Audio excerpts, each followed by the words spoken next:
आज बनवूयात तळलेले मासे एकदम कुरकुरीत आणि चमचमीत। मी इथे 2 किलो फिश घेतलेले आहे आणि कतला फिशचं नाव आहे।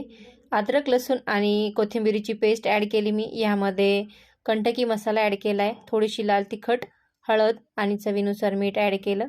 त्यानंतर एक पूर्ण लिंबू मी हा पिळून घेतलेला आहे आणि हे सगळे मिश्रण मी छान फिशला लावून घेते। सगळा मसाला जो आहे आपला तो फिशला लावून घ्यायचा आहे व्यवस्थित। आणि ह्या अशा प्रकारे मी सगळा मसाला लावून घेतलेला आहे फिशला। आणि आता आपण तळून घेऊयात।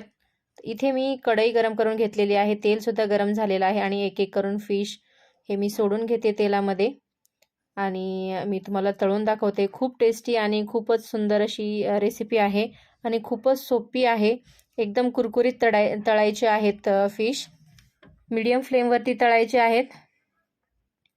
आणि तयार आहे आपली रेसिपी। रेसिपी जर आवडली असेल तर व्हिडिओला लाईक करा आणि चॅनलला सबस्क्राईब करा।